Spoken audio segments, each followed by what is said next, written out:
वहाँ 22% हिंदुओं की संख्या थी और आज करीब करीब 2% के लगभग रह गई है। पूरे विश्व में जहाँ भी हिंदू समुदाय है, सब जगह सकते में जी रहा है हिंदू समुदाय।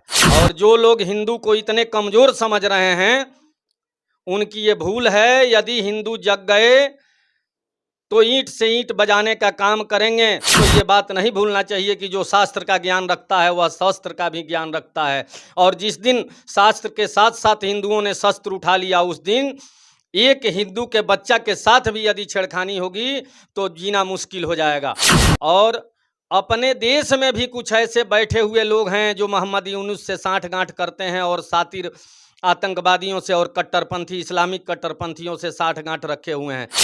इस वक्त हम विश्व हिंदू परिषद के जिला अध्यक्ष मनोज कुमार सिंह उर्फ मनोज भारतवंशी जी के पास बैठे हुए हैं। बांग्लादेश में हिंदुओं पर अत्याचार हो रहा है, जिसको लेकर हम खासकर बात करेंगे। उससे पहले आपको नमस्कार। जी नमस्कार, बहुत बहुत धन्यवाद आपको। बांग्लादेश में जो हिंदुओं पर अत्याचार हो रहा है, हिंसा हो रहा है, उसको लेकर आप क्या कहेंगे? देखिए, यह तो 1971 में जब बांग्लादेश बना और उसी समय से यह तांडव चल रहा है हिंदुओं के साथ। क्योंकि बांग्लादेश के बनने के बाद से वहाँ 22% हिंदुओं की संख्या थी और आज करीब करीब 2% के लगभग रह गई है। वहाँ केवल बांग्लादेश की ही बात नहीं है, पूरे विश्व में जहाँ भी हिंदू समुदाय है, सब जगह सकते में जी रहा है हिंदू समुदाय। और बांग्लादेश में जो घटना हिंदुओं के साथ हो रही है, इतना बड़ा नरसंहार, इतना बड़ा अत्याचार हुआ, इतना जो है बेटी बहनों के, हिंदू के बेटी बहनों के साथ बलात्कार हुआ। बौद्ध वहाँ सुरक्षित नहीं हैं, वहाँ ईसाई सुरक्षित नहीं हैं। ये सोची समझी साजिश के तहत किया जा रहा है और इस पर सारे विश्व समुदाय चुपचाप मुकदर्शक बने हुए हैं।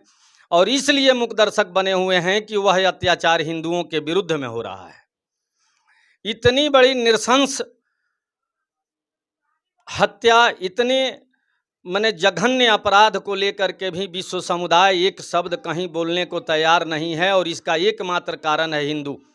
और जो लोग हिंदू को इतने कमज़ोर समझ रहे हैं, उनकी ये भूल है। यदि हिंदू जग गए तो ईंट से ईंट बजाने का काम करेंगे। आज बांग्लादेश के लाखों लाख रोहिंग्या आकर के और भारत में बसे हुए हैं, शरण लिए हुए हैं।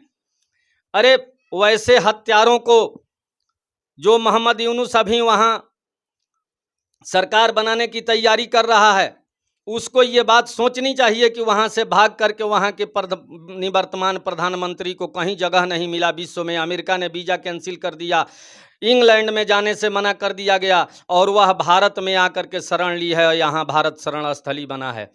तो हम लोग तो ऐसे लोग हैं कि मानवता के पुजारी हैं और मानवता के प्रति जो है मानवता के रक्षक हैं। लेकिन लोगों को ये बात नहीं भूलना चाहिए कि जो शास्त्र का ज्ञान रखता है वह शस्त्र का भी ज्ञान रखता है। और जिस दिन शास्त्र के साथ साथ हिंदुओं ने शस्त्र उठा लिया, उस दिन एक हिंदू के बच्चा के साथ भी यदि छेड़खानी होगी तो जीना मुश्किल हो जाएगा। इसलिए मैं भारत सरकार से भी निवेदन करता हूं कि उस पर संज्ञान लेते हुए बांग्लादेश पर यह दबाव बने और जो अभी आंतरिक सरकार बन रही है उस पर दबाव बने कि हिंदुओं पर, जो हिंदुओं की जो जघन्य हत्या हो रही है, हिंदुओं की बेटी बहनों को साथ जो बलात्कार हो रहा है, हिंदुओं की बेटी बहनें वहाँ सुरक्षित नहीं है, इस पर जो अत्याचारी हैं उन पर स्पीडी ट्रायल चलाकर, ट्रिब्यूनल बनाकर उन पर कार्रवाई की जाए और उनके साथ इस तरह का दंडात्मक कार्रवाई हो ताकि भविष्य में कभी अल्पसंख्यकों के साथ कोई एक शब्द बोलने के लिए बांग्लादेश में तैयार नहीं हो। बांग्लादेश के कोई बड़े नेता का भी हाथ बताया जा रहा है इसमें। मोहम्मद यूनुस जो तख्ता पलट करने में वहाँ एक नंबर मास्टरमाइंड रहा है और उसमें देखिए विश्व समुदाय में अमेरिका का भी हाथ रहा है और अपने उसमें देखिए विश्व समुदाय में अमेरिका का भी हाथ रहा है। और अपने देश में भी कुछ ऐसे बैठे हुए लोग हैं जो मोहम्मद यूनुस से साठगांठ करते हैं और सातिर आतंकवादियों से और कट्टरपंथी इस्लामिक कट्टरपंथियों से साठगांठ रखे हुए हैं। क्योंकि अपने देश में भी जो लोग छोटी छोटी घटनाओं को लेकर के और बहुत तेज हो हल्ला मचाते हैं, आज वैसे लोगों को एक शब्द जो है मुंह पर आवाज नहीं आ रही है, उनके कान तक जू नहीं रेंग रहा है, इसलिए कि यह घटना हिंदुओं के साथ हो रही है। और उनके वोट बैंक का जो है राजनीति समाप्त हो जाएगी यदि वह हिंदुओं के पक्ष में बोलेंगे तो। विश्व हिंदू परिषद के बैनर तले आंदोलन भी किया जा रहा है। विश्व हिंदू परिषद के बैनर तले पूरे विश्व में, पूरे देश में हम लोग आंदोलन करने के लिए तैयार हैं।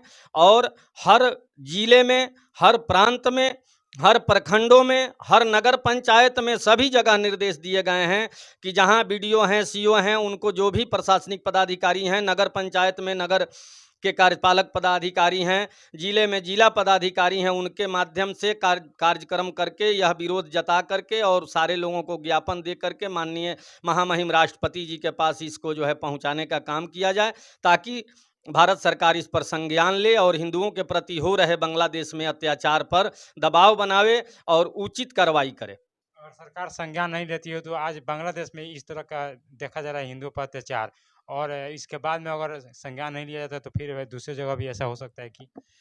देखिए, भारत सरकार यह विदेश नीति के तहत आने वाली बातें हैं और ऐसी बात नहीं है कि भारत सरकार इस पर चुप बैठेगी। और यदि भारत सरकार संज्ञान नहीं लेती है तो संपूर्ण विश्व के हिंदुओं से आह्वान करेगी विश्व हिंदू परिषद कि आप इस पर सभी लोग सख्त हों और सख्ती के साथ जवाब देने का काम करें। और भारत में भी जो भी रोहिंग्या हैं और आ करके यहाँ शरण लेकर के शरण स्थली बना करके और हिंदुओं पर अत्याचार कर रहे हैं, यहाँ भी अत्याचार कर रहे हैं, लेकिन हम लोगों की दया भावना, उदार चरिता नाम वसुधैव कुटुंबकम की बात को लेकर के हम लोग उनको शांति से रहने का मौका दे रहे हैं। वह भी मौका गंवाना पड़ेगा और कल चुन चुन करके सारे रोहिंग्यों को यहाँ से भागना पड़ेगा। बर्मा के तरह हम लोग रहने नहीं देंगे यहाँ।